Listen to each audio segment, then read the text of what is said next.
Peru's football team failed to come away from Wellington on Saturday with a win, but that didn't stop the partying on the streets of Lima. The 0-0 draw in the opening leg of the World Cup qualification has kept the World Cup dreams alive for both Peru and the All Whites. Both teams are now in Lima, got there very fast. Game only on Saturday evening, ahead of Thursday's match. New Zealand sports journalist Simon Hampton is in Lima, where you, Simon, I suspect would be so seriously outnumbered you might almost be regarded as a curiosity.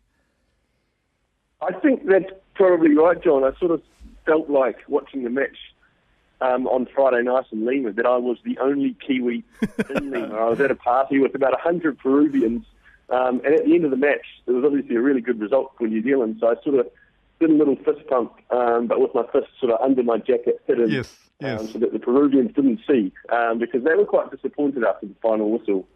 That was a match they expected to win.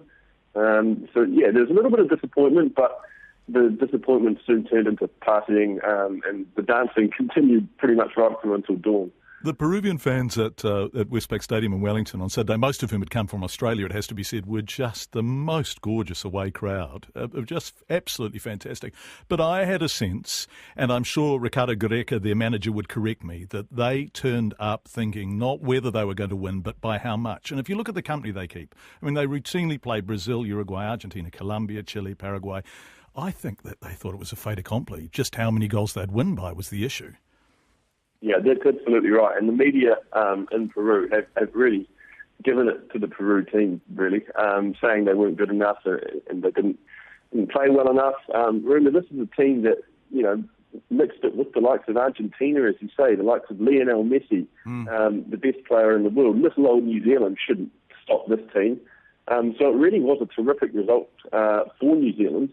And it just increases the pressure on Peru on Thursday, New Zealand time in Lima. It is going to be quite a spectacle.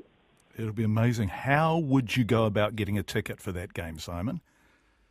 I was thinking the other day, actually, that I sort of feel like I've got a Willy Wonka golden ticket at the moment by having a pass to the game. I think I was told 680,000 people in Lima applied for the ballot to buy tickets to the match.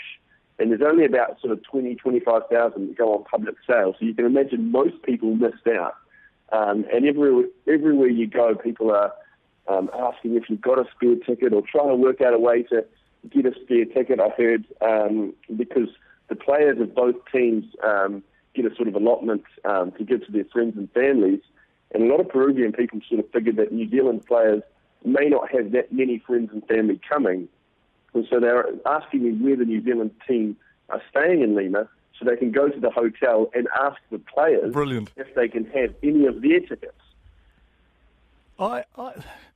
The extraordinary thing is, because Peru didn't score a goal in Wellington, if it's a draw and the All Whites score, well, obviously, if it's 1-1 or more as a draw, All Whites go to Russia. Now, is that, I mean, Peru are going to be so galvanised. They're playing at home with this extraordinary crowd at this extraordinary stadium.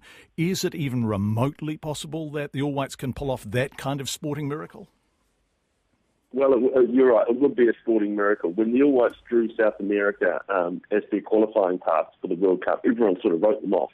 So the fact that they're going into this match with a chance is an achievement in itself. But I think you can look at it two ways.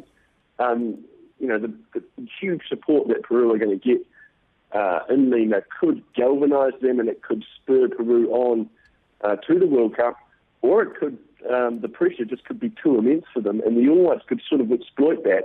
And I tend to think if the All Whites can get an early goal in Lima, then the pressure will just be down so much on Peru.